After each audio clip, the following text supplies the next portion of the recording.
1 bulan pasca pernikahan Kinasih dan Maridi, gonjang-ganjing terdengar di selaksa kampung. Tudingan demi tudingan riuh menuduh. Apa gerangan yang menjadi sebab? Benarkah ada yang janggal dari pernikahan keduanya? Kinasih, gadis desa bermata secoklat madu, tubuh semampai berisi, elok dipandang, rautnya ayu dan kulit bening terawat, adalah dia gadis desa Jaya Makmur, idaman banyak pria. Sampai menggebu bila melihat dia berlenggok dari sungai sehabis mencuci. Entah bagaimana jalan ceritanya, tiba-tiba tersiar kabar pernikahan Kinasih dengan Maridi.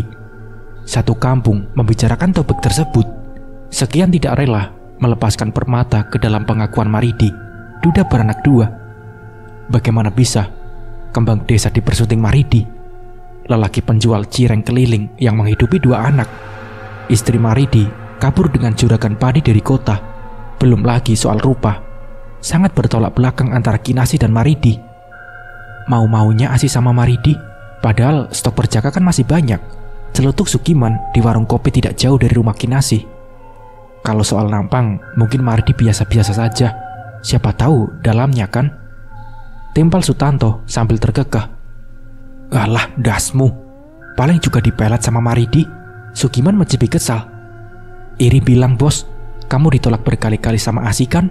Gak usah suuzon sama rezeki orang. Nasib baik Maridi itu berarti. Mbak Salimah, pemilik warung, menengahi. Mbok yang gak masuk akal toh mbak. Mosok Maridi jualan cireng, tampang pas-pasan, bisa meluluhkan hati Asih. Lah saya, alhamdulillah ada usaha bengkel, tampang juga gak mengecewakan. Karena bukan kamu jodohnya Kinasih, paham gak? Deli Mbak Salimah. Disambut gelak tawa yang sukses memerahkan muka Sukiman. Sukiman tentu paling kesal dan tidak terima dengan pernikahan tersebut. Terhitung 4 kali dia datang menemui orang tua Kinasih. Hanya penolakan yang ia dapat. Beragam alasan diutarakan gadis itu. Entah belum siap menikah, entah ingin bekerja ke kota dulu, entah ingin mahar yang mahal, dan sebagainya. Benar saja, tidak lama perhelatan seadanya dilangsungkan. Hanya prosesi ijab kabul dihadiri oleh keluarga inti tanpa resepsi. Binar bahagia memancar dari wajah Kinasih yang mengenakan kebaya putih. Di balik polesan rias sederhana, di bawah naungan gubuk yang hakikatnya sudah miring, Kinasih dan Maridi mabuk kepayang memadu kasih. Layaknya pengantin baru, seolah tak ingin keluar dari rumah. Tiap subuh, keduanya beriringan dari sungai sehabis mandi. Sementara orang tua Kinasih beserta Samira adiknya tinggal di gubuk berbeda. Awalnya, rumah reot yang ditempati Kinasih sekarang adalah milik orang lain. Sejak lama ditinggalkan, setelah empunya pindah ke desa sebelah, gubuk tersebut dihibahkan pada Suyoto dan Saadah, orang tua Kinasih. Kebahagiaan lengkap sudah bagi Maridi. Ditinggal pergi istri, kini dapat perawan ranum yang menawan. Hari-hari Maridi penuh dengan senyum sumringah. Semangat hidupnya berlipat-lipat dari sebelumnya. Pagi buta, Maridi sudah sibuk menyiapkan bahan-bahan untuk berjualan keliling. Mengelap gerobak dan mangkuk-mangkuk untuk kebutuhan jualan. Sedangkan Asih turut rintang menyiapkan sarapan dan bekal suaminya. Keduanya melakoni peran masing-masing dengan ikhlas. Aura pengantin baru yang memancar menambah gelora keduanya menjalani hari. Meski hanya dalam kesederhanaan, beberapa kali purnama berganti, tak terlihat tanda-tanda Kinasih mengandung. Di sisi lain, semakin banyak hasutan yang masuk. Bisik-bisik tetangga tidak dapat dielakkan. Kalau menikah tidak membawa perubahan, ya sama saja dengan nol besar, ledek tetangga Asih saat mencuci di sungai. Kamu ya sih, minta belikan tanah, bangunkan rumah sama Mas Maridimu. Mau sampai kapan hidup di gubuk reot itu? Jangan modal cinta-cintaan doang. Memangnya kenyang makan cinta? Timbal seorang lain. Lagian masih ada Sukiman, berjaga ting-ting yang lebih mapan. Saya sampai gak habis pikir, kok ya mau-maunya kamu pilih Maridi. Sudah duda anak 2, jualan cireng. Apa sih, Duk, yang bisa diharapkan dari dia? Tidak ketinggalan, Bibi, adik ibu Kinasih, turut bersuara. Hanya senyum getir yang bisa Kinasih berikan, sembari menahan pedih dan perih, agar tidak luruh menjadi tangis. Sekian bulan, terus saja nyinyiran yang ada. Awalnya Kinasih gentar, tegar, dan berusaha bersikap masa bodoh. Kian lama, imannya mulai goyah. Setiap hari dirongrong dengan pertanyaan-pertanyaan serupa. "Kapan Thomas?" rengek Kinasih suatu malam. "Kapan apanya?" tanya suami Kinasih. "Mas bilang mau bikin rumah, bikin warung, terus jualan di rumah," ucap Kinasih. "Iya, sabar dulu, modalnya belum lunut. Bikin rumah, bikin warung itu gak sedikit uangnya. Banyak-banyak berdoa supaya rezeki kita melimpah," jawab suaminya. "Nanti, sabar, bentar, besok, kapan?" Kini suara Kinasih sedikit meninggi. Mardi terkesiap dengan sikap istrinya, lalu memutuskan diam. Semakin dijawab akan semakin runyam, sedangkan Kinasih menggeloyor pergi ke rumah orang tuanya di sebelah. Di alun-alun desa, "Nopo Dik?" tegur Paijo menepuk bahu Maridi. Keduanya tengah beristirahat di alun-alun desa. Paijo juga berdagang keliling, berjualan perabotan rumah tangga. Jika Mardi masih pakai gerobak dorong, Paijo sudah dengan sepeda motor. "Asih Jo?" "Iya, gimana?" selidik Paijo tertarik. "Pusing aku, tiap hari mendesak minta rumah, minta bikin warung. Duit dari mana?" ucap Maridi. "Oh alah, Di, sini saya bisikin," ucap Paijo. Maridi menautkan alis, heran dengan ucapan Paijo. Sebentar kemudian, "Gila kamu!" Maridi tersentak, matanya melotot. Tidak ada tumbal, percaya sama aku," ucap Paijo mantap. Enggak mau. Dosa besar itu Jo," elak Maridi. Bukan dosa Maridi. Itu Simbah cuma perantara semata. Sudahlah, saya duluan." Paijo berdiri dan menuju motor dengan gerobak jualannya. "Satu lagi Di, kamu pikir jualan saya laku selama ini karena apa? Sampai saya bisa buka warung di rumah karena apa?"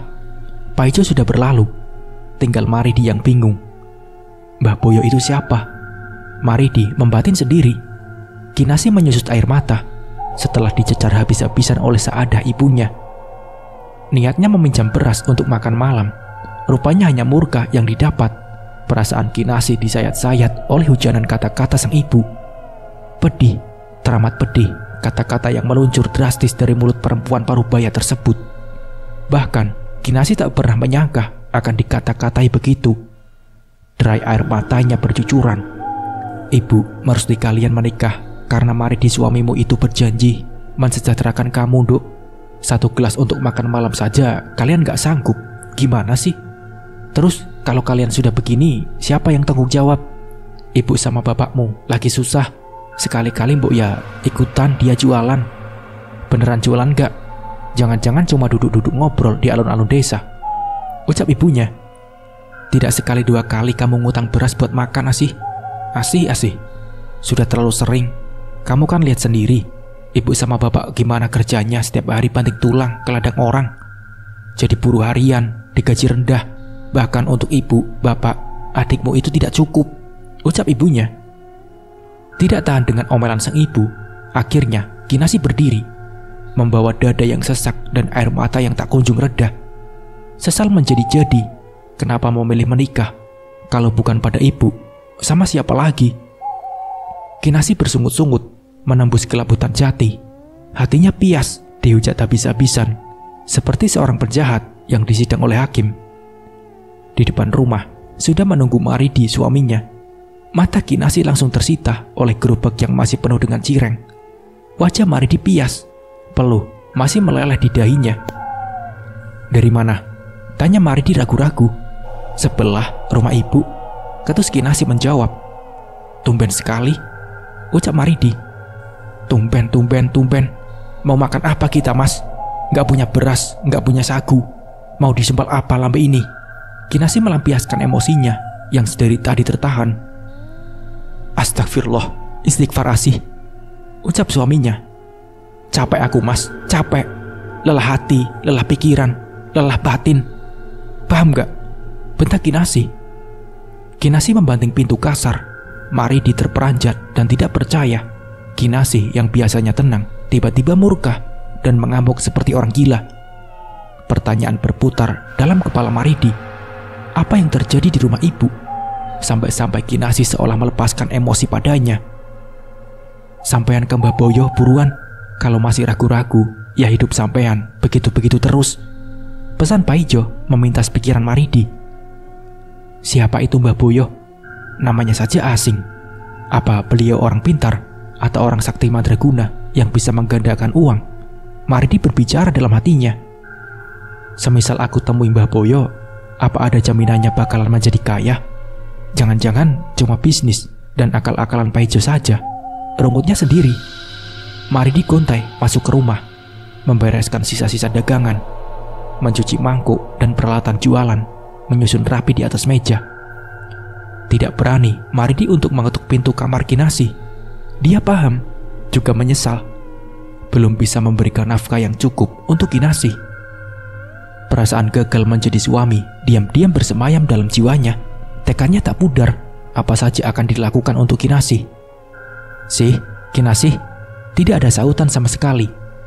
"Asih, sini dulu toh. Kita makan malam dengan Cireng lagi."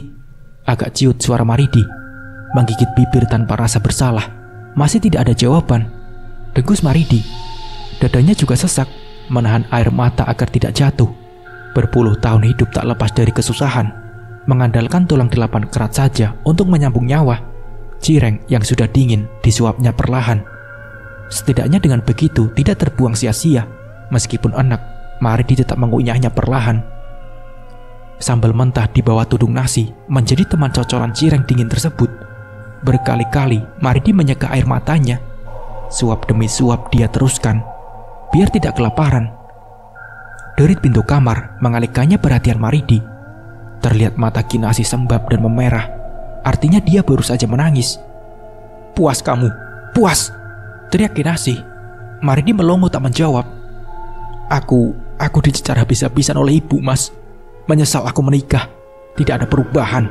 Sekarang aku tanya, Mas beneran jualan keliling di kampung? Apa cuma layah-layah di alun-alun desa? Kinasi bertanya seperti menuduh. Demi Allah sih, demi Allah, aku keliling kampung, tapi tidak ada pembeli. Aku harus bagaimana? Kan tidak mungkin aku paksa-paksa orang buat beli. Memang ekonomi sedang merosot di mana-mana, makanya daya beli orang menurun drastis. Alah, alasanmu saja, Mas. Mas Paijo saja lancar jualannya, tantang Kinasi sembari berkaca pinggang. Allahu Akbar, Asih, nyebut. Maridi ikut berdiri, emosinya tersulut. Gak patut mengukur rezeki orang. Masing-masing sudah ada jatahnya. Paham gak? Ucap suaminya. Berulang kali Maridi mengelus dada supaya tidak tersulut semakin jauh. Malu dengan tetangga yang lalu lalang mendengar pertengkaran demi pertengkaran. Pokoknya ya, Mas, kamu harus usaha lebih keras. Aku tidak mau kalau dijejalan Cireng tiap hari. Enak tahu gak? Kamu juga harus kuat berdoa sih, supaya rezeki aku dilancarkan, jawab suaminya. Kinasi tidak menjawab, menenggak air di gelas, lalu masuk kembali ke dalam kamar. Kesalnya masih menjadi-jadi. Dipan buruk dan kasur yang telah keras, serta alasnya yang usang adalah satu-satunya furnitur di tengah kamar Kinasi dan Maridi. Tempat biasanya mereka berpeluh memadu cinta. Sering juga keluh kesah hidup menjadi kidung disertai deritnya yang pilu. Kinasi hanya bisa mengadu, memegangi perutnya yang perih, meronta minta diisi, meringkuk tanpa selimut menyedihkan. Sih, ini ada Cireng, kita makan dulu yuk, bujuk Maridi. Kinasi bergeming, hatinya terlalu luka, malu, dan teramat kesal. Mendekati 1 tahun pernikahan, memang benar semua yang dikatakan ibunya. Tidak ada tanda-tanda kehadiran Maridi akan membawa perubahan. Mas, orang rasanya pingin nasi kok disupal Cireng. Dalam diam, Kinasi merungut. Terseok-seok Maridi menuju dapur, menenteng peralatan jualan yang berat. Kaki kanannya bengkak, selayaknya kesleo, berusaha untuk bisa bergerak meski ngilu. Ia harus menyeretnya untuk berjalan. Tidak bisa diinjakan seperti seharusnya. Anggota badannya yang lain juga rangkit-rangkit dan lelah. Tetap saja dia paksakan agar bisa bekerja normal. Bagaimanapun, ada Kinasi yang harus dinafkahi. Demikian tekad Maridi. Sejujurnya, rasa malu itu muncul. Kadang untuk makan, harus menerima kultum dulu dari ibu mertua. Sesekali, ada saja yang datang mengantarkan nasi berkat. Saat itulah bisa makan dengan lauk yang enak. Maridi masih belum terlalu tua. Umurnya baru mau menginjak yang ke-35 tahun ini. Tapi, Gura telah kehilangan segalanya. Tidak ada wajah tampan dan terawat, hanya kulit gosong terbakar matahari. Setelah semua yang ia miliki habis dirampas mantan istrinya begitu saja, lalu wanita jalang itu meninggalkan dengan perasaan penuh kemenangan. 2 anak hasil pernikahan tersebut terpaksa dititipkan pada orang tuanya di kampung sebelah. Sekali seminggu, Maridi berkunjung ke sana, tentu dengan kinasih, mengantarkan sedikit uang juga sembako untuk ibu dan 2 anaknya. Suatu hari, Kinasih menawarkan untuk mengajak 2 anak itu tinggal bersama. Tapi Maridi menolak dengan alasan supaya tetap bisa mengunjungi ibu secara rutin. Maridi pada dasarnya adalah orang yang cukup mampu.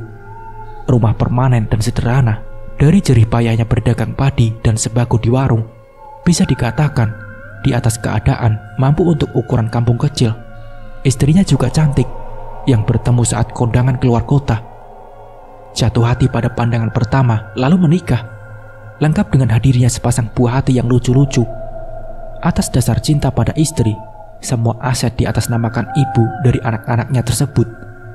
Hingga pada suatu hari, keadaannya berubah 180 derajat dengan juragan padi yang biasa bekerja sama dengan Maridi. Seluruh aset lenyap dijual. Jatuh miskinlah Maridi. Lalu, untuk menyambung hidup, Maridi mulai berjualan cireng keliling dengan gerobak dorong. Tertambatlah hati Kinasih setelah beberapa kali terlibat obrolan ringan. Cinta memang kadang tidak ada logika. Bagi warga desa Jaya Makmur, Kinasih adalah mahkota, permaisuri, intan berlian, bunga desa, bidadari yang diidamkan banyak pria. Silih berganti, berbagai jenis latar belakang orang datang melamar perawan 29 tahun tersebut. Lalu, Maridi memenangkan hati Kinasih dengan cara yang unik. Semangkuk cireng dengan bumbu spesial, katanya. Nyatanya, memang malang tak dapat ditolak. Mujur tidak dapat diraih. Kenyataan getir harus dilalui Kinasih. Harusnya aku tidak perlu buru-buru percaya dengan bujuk rayu Mas Maridi. Janji-janji selama ini ternyata palsu. Kinasih membatin, menyeka air matanya yang meleleh ke bantal. Sih, makan dulu ini cireng. Setidaknya untuk mengganjal perut. Besok insya Allah kita belanja beras, ucap Mas Maridi. Enggak mau, jawab ketus Kinasih. Nanti mahmu kambuh loh sih. Jangan nyari-nyari penyakit, kenapa toh? Maridi gusar di pintu kamar. Terserah, aku maunya nasi bukan cireng, dengkus Kinasih memperbaiki gelungnya di atas dipan. Maridi hanya bisa menggeleng, mengebuskan napas berat. Kalau dia berturutkan, bisa berantem dan jadi tontonan warga. Namanya lagi usaha sih, ada waktu naik turunnya, ucap Maridi memelas.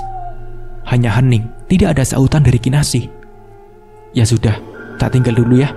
Malam ini jadwalnya aku ronda. Aku ke pos ronda dulu. Jangan lupa kunci pintunya, ucap Maridi kepada Kinasih. Berat hati, Maridi melangkah keluar menuju pos ronda untuk menjalankan tugas malam ini. Ternyata sudah ramai rekan-rekan yang lain. Sebentar, Maridi menyeduh kopi pahit sebelum patroli keliling kampung. Malam itu, Maridi tidak satu kelompok dengan Paijo. Dalam seminggu, cuma 1 hari, di hari Rabu mereka bertemu di jadwal yang sama. Mas, sampean dengar kabar angin gak? Permana memulai obrolan ketika melintas di depan rumah Paijo. Kabar angin, soal apa toh? Lagian kabar angin, ngapain repot? Maridi terkekeh sedikit. Ketinggalan berita berarti sampean. Kabar-kabarnya Mas Paijo melakukan pesugihan sama orang pintar yang di pinggir kampung ini. Permana semakin antusias. Hati-hati, kamu salah informasi bisa kena pasal pencemaran nama baik. Apalagi nggak ada bukti jelasnya. Maridi sontak berhenti, memandang sebentar ke rumah bertingkat milik Paijo. Semua warga juga tahu kok mas. Kalau belum jelas, jangan ikut-ikutan menyebar informasi. Nanti kamu yang kena batunya, delik Maridi. Permana memilih diam dengan muka kesal. Menurutnya sangat janggal, tiba-tiba Paijo bisa kaya mentereng, padahal cuma berjualan perabotan keliling. Mas, dengar gak? Edan, apa sih? Masih nanya? Itu, buruan lari Permana. Keduanya lantas lari terbirit-birit setelah mendengar suara geraman dari samping rumah Paijo. Gancuk, apa itu? Batin Maridi. Hari-hari Maridi kian suram Tidak terhidang lagi kopi hangat seduhan Kinasi. Tidak ada lagi senyum manisnya saat Maridi bertolak berdagang. Kamu kenapa sih? Suatu pagi, Maridi memberanikan diri buka suara. Tidak usah kebanyakan nanya. Sana, cari duit yang banyak. Sudah mual aku. Setiap hari disumpal oleh tempe, tahu, oncom, daun ubi. Ucap Kinasi. Dengan kasar, Kinasi membereskan piring-piring kotor ke dalam baskom. Tiap hari juga usaha sih. Memang orangnya yang lagi sepi. Terus gimana? Alah, alasan kamu mas. Buktinya Mas Paijo, Mas Gugun, dan yang lainnya masih laris manis jualannya. Alasan basa-basi. Orang lain itu lancar. Ucap Kinasi. Porsi rezeki tiap orang berbeda-beda toh sih. Ucap Maridi. Sudah mas, sudah, tidak usah debat. Pokoknya kamu cari duit yang banyak. Ucap Kinasi kepada Maridi. Kinasi yang diliputi kekesalan berlalu meninggalkan Maridi. Dia memilih ke sungai, mencuci baju dan piring-piring kotor. Setidaknya sekarang tidak ada lagi cemooh-cemooh saat kumpul dengan tetangga. Sudah bosan tentunya. Gimana Di? Lagi, Paijo menggoda. Setengah isi gerobak Paijo sudah kosong. Nampaknya hari ini jualan lelaki Tambun itu laris manis. Jelas terlihat dari raut wajahnya yang sumringah. Sudah Jo, alhamdulillah. Daripada enggak sama sekali. Ya sudah kalau begitu. Paijo duduk berseloroh mengibas-ngibaskan topinya. Jo, soal yang kamu bilang itu gimana? Ucap Maridi. Apa? Paijo tertegun sejenak. Itu loh Mbah Boyo. Maridi terbata mengucapkan. Paijo duduk kembali. Sorot matanya berbinar. Senyum lebar langsung merekah di sana. Kapan kamu mau saya ajak ke sana? Ucap Paijo. Saya nanya-nanya Jo. Nanti diminta mahar macam-macam, saya nggak ada duit. Maridi mengelak. Sudah, pokoknya soal biaya, transportasi segala macam, itu urusan saya. Ucap Paijo meyakinkan. Maridi seakan dijebak oleh Paijo. Orang di depannya amat bersemangat melihat munculnya keinginan Maridi untuk ke Mbah Boyo. Malam Jumat Kliwon, keduanya naik motor menuju sebuah desa kecil di pinggiran hutan jati, jauh ke pinggir desa Jaya Makmur. Menyusuri jalan tanah yang kecil, berpagar rapi oleh pohon-pohon jati yang subur. Mencekam, tidak terlihat sumber cahaya lain selain sorot lampu dari motor Paijo. Ngeri Jo, ngeri. Maridi mengkerut di bangku belakang. Gak usah kebanyakan tanya, bentak Paijo tertahan. Sekian menit menebus gulita, akhirnya mereka sampai di sebuah rumah sederhana. Di sana ada seekor burung hantu yang berjaga di depan tangga. Rumahnya seperti rumah panggung, dengan pencahayaan yang minim. Dekat pintu ada dua orang pria muda berpakaian serba hitam. Sopo sampean? Cegat salah satunya saat Paijo melangkah naik anak tangga. Anu, inilah teman saya, mau ketemu Mbah. Maridi ketakutan, berdiri persis di belakang Paijo. Bulu kuduknya seketika berdiri, seakan ada banyak pasang mata sedang menatap ke arah sekarang. Sedetik pun Maridi tak berani memalingkan wajah. Pandangannya tertumpu pada balok-balok anak tangga. Kedua lelaki berbaju hitam tadi menarik keduanya agak kasar untuk masuk ke rumah yang redup cahaya tersebut. Aroma menyan langsung menggelitik indera penciuman. Hampir saja Maridi bersin, tapi berhasil dia elakkan. Apa yang membawa Nak Maridi ke sini? Suara itu terdengar berat. Maridi masih menunduk dalam-dalam. Mbah, Maridi gemeteran, entah bagaimana. Tiba-tiba ada tiupan angin dari arah jendela. Kain tirai berkibar cepat. Suasana semakin mistis. Tatkala asap dupa membumbung memenuhi ruangan dengan bau menyan. Saya sudah tahu, tanpa perlu diberitahu Maridi. Saya hanya perantara saja. Kalau kamu ingin kaya raya, daganganmu laris, peliharalah salah satu. Harta, harga diri, jabatan akan datang sendiri, awet di tanganmu. Maridi mendongok hati-hati, menatap sebentar pada Paijo di sebelahnya. Tuyul Bah? Tanya Maridi tergagap. Hanya anggukan yang Maridi ditangkap dalam remang. Bahkan saking rendahnya cahaya di ruangan tersebut, wajah Mbah Boyo tidak terlihat jelas bagi Maridi. Terhalang asap dupa yang meliuk-liuk bersama angin. Yang terlihat bagi Maridi adalah lelaki tua berbaju hitam dan berjanggut tebal. Seisi ruangan pengap oleh asap. Gelap, tidak ada penerangan selain obor di meja kecil persis di depannya. Di sana ada obor kecil yang menjadi sumber cahaya. Keris-keris berwarna hitam yang berjejer rapi. Sebuah bejana berisi air dengan kembang-kembang aneka warna. Dupa dengan asap menyan yang menyengat. Maridi semakin bergidik ketika tirai jendela semakin menggila ditiup angin. Desau dedaunan juga terdengar lebih ganas dari tadi. Paijo di sebelahnya terlihat santai dan hanya diam. Apa sudah terjamin saya akan kaya jika memelihara mereka, Mbah? Penuh keraguan, akhirnya Maridi memberanikan diri bertanya. Yang ditanya terbahak-bahak, menggemah dalam heningnya hutan. Itu tergantung bagaimana sampean merawatnya. Kalau asal-asalan, ya asal-asalan juga hasilnya. Kalau serius dan benar-benar, ya hasilnya juga serius, ucap Mbah Boyo. Begitulah, Mbah. Lagi, lelaki tua itu mengangguk. Bagaimana kalau ketahuan istri saya, Mbah? Tanya Maridi. Sebaiknya istri sampean memang tahu dari awal. Seperti Paijo yang dulu datang ke sini langsung dengan istrinya, ucap Mbah Boyo. Tapi saya nggak yakin istri saya bisa setuju, Mbah, ucap Maridi. Ya, itu terserah. Orang itu istrinya sampean. Ya, terserah sampean, ucap Mbah Boyo. Pasca bertemu dengan Mbah Boyo, juru kunci yang memberikan persyaratan yang tidak terlalu berat, Maridi semakin terpengaruh. Hanya perlu menyediakan sajian atau sesaji setiap malam Jumat, terdiri dari pisang raja 2 sisir, anting-anting berondong atau berondong jagung yang dibalut karamel, bunga setaman, teh manis 2 gelas, rokok 2 batang. Selama 7 malam Jumat berturut-turut. Nanti kalau sudah 7 kali malam Jumat, sampean kesini ambil tuyulnya. Demikian pesan Mbah Boyo, terngiang dalam kepala Maridi ketika menuju jalan pulang. Sangat mudah, batin Maridi.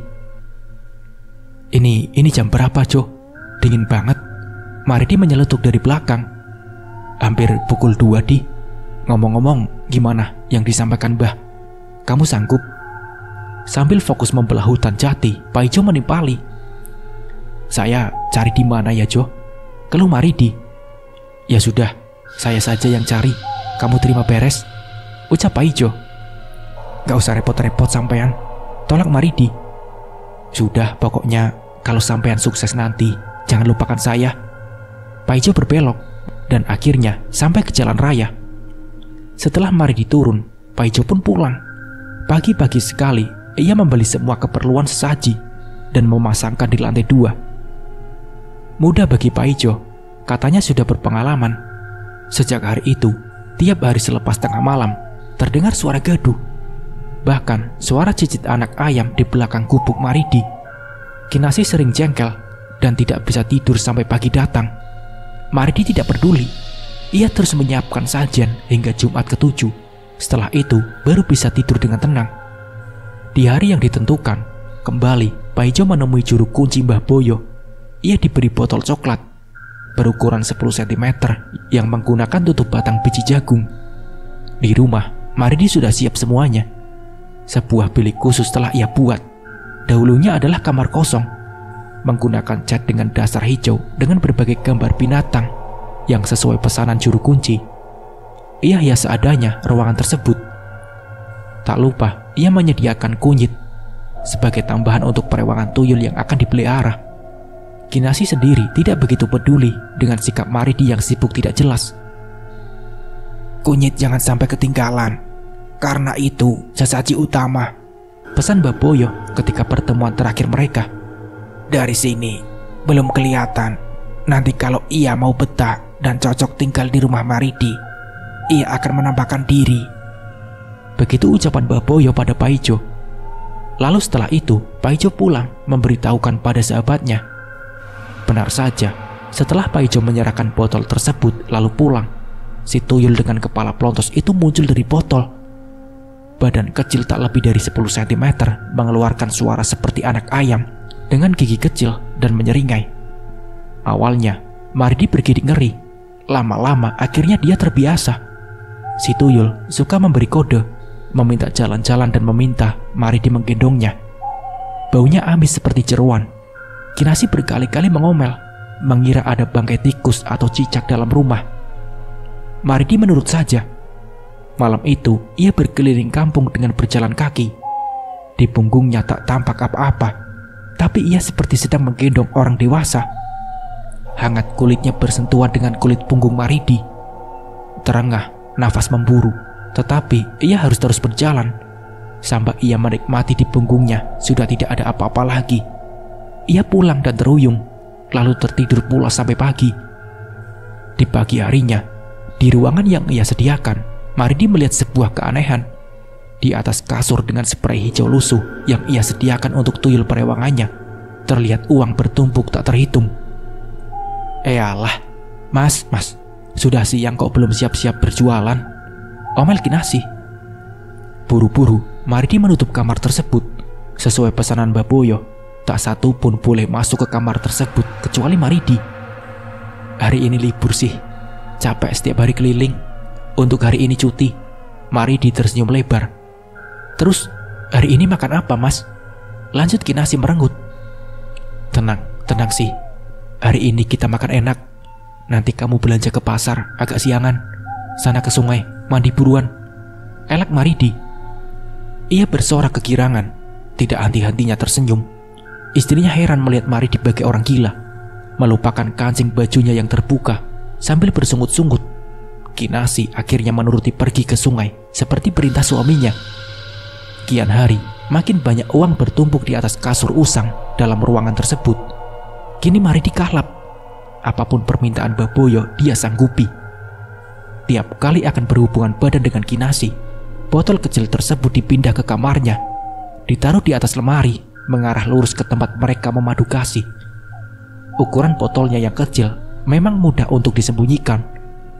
Dari balik kaca bening tersebut, sepuasnya si tuyul menyaksikan pergumulan Maridi dan istrinya. Kamu kenapa, Thomas? Belakangan ini kok minta jatah tiap hari? Rengut Kinasi suatu malam. Loh, gak apa-apa kan sama istrinya sendiri? Jangan matiin lampu ya. Kamu harus telanjang bulat, ucap Maridi kepada istrinya. Edan kamu, mas, sentaknya. Kok edan sih? Gak ada yang lihat sama sekali kan kita di rumah? Maridi meyakinkan. Tapi itu tidak sopan, mas. Dilarang begitu, mas. Tolak Kinasi. Kamu makin cantik kalau marah-marah begitu. Ayolah sih, ucap Maridi. Di balik botol kecil yang disembunyikan Maridi, tuyul kecil mengintip dan memperhatikan hubungan suami istri tersebut dengan menyeringai. Dia seakan puas menyaksikan hal tersebut. Maridi begitu gigih. Akhirnya Kinasi menyerah dan mengikuti kemauan suaminya. Tiap malam bergumul tanpa balutan benang salai pun, di bawah sinar terang lampu yang baru diganti, Kinasi sedikit lunak lantaran kini uang belanja semakin berlipat jatahnya. Sejak itu kehidupan Maridi berubah. Rumahnya kini tak lagi gubuk, berganti dengan bangunan permanen. Perangkat televisi dan parabola melengkapi ruangan depan. Tak ada lagi Maridi penjajah cireng keliling. Kios sederhana sudah berdiri di depan rumah, selalu ramai pengunjung. Setiap malam Maridi tak bosan berkeliling kampung dengan tangan di belakang seperti menggendong orang. Ia tak lagi canggung dan keberatan, sanggup berjalan jauh tanpa istirahat, karena ia tahu dengan apa yang akan diperolehnya. Malam-malam terus dilalui Maridi. Selesai berkeliling, kembali ke rumah dan menggauli Kinasi. Kini semakin liar, hubungan badan yang mulai tidak wajar. Maridi menjadi asing dan aneh, tapi Kinasi tak kuasa menolak. Malam itu sehabis berjalan, Maridi tak bisa tidur. Maridi gusar melihat Kinasi muntah-muntah dan mengeluh pusing. Jangan-jangan Kinasi mengandung, batinnya. Beberapa bulan kemudian, jelas terlihat perut Kinasi membesar. Maridi memutuskan membawa Kinasi ke kota untuk periksa. Benar saja, usia kandungannya kini masuk 6 bulan. Bukan main girangnya Maridi, harta, harga diri, kini dikaruniai anak juga. Lengkap sudah kebahagiaan Maridi. Sementara itu, warga kampung mulai heboh. Banyak kehilangan uang simpanan. Dimanapun disimpan, selalu raib dengan beberapa lembar tersisa. Nominal besar hilang, nominal recehan akan tetap tertinggal. Para pedagang, pemilik toko, para petani yang baru saja menjual hasil panen, bahkan para pegawai negeri kehilangan uang mereka. "Sih, sudah dengar desas-desus?" Ibu Kinasi bertanya hati-hati. Siang itu, Kinasi mampir, menawarkan untuk bantu renovasi rumah ibunya. Sayang, tawaran itu ditolak mentah-mentah. "Desas-desus apa, Bu?" tanya Kinasi. "Itu warga heboh dan curiga kalau suamimu ada sesuatu. Masa bisa kaya mendadak? Kan aneh," ucap ibunya. "Jangan berpikir aneh-aneh, Bu. Alhamdulillah warungnya ramai, makanya ada rezeki tabungan sedikit-sedikit hasil kerja Mas Maridi," ucap Kinasi. "Oh iya, syukurlah sih." Ibunya hanya menghela napas panjang. Sejujurnya dia juga merasakan keanehan yang sama. Malam kesekian kali purnama, tiba-tiba Kinasi kesakitan teramat sangat pada bagian perut dan bagian intimnya. Seperti ada sesuatu yang menyelusup ke sana dan menarik janinnya dengan paksa. Kinasi berteriak histeris. Beberapa tetangga yang datang takut mendekati Kinasi. Dia terus menjerit dengan kaki mengangkang seperti hendak melahirkan. Sementara Maridi masih keliling kampung menggendong tuyulnya. Hingga tengah malam,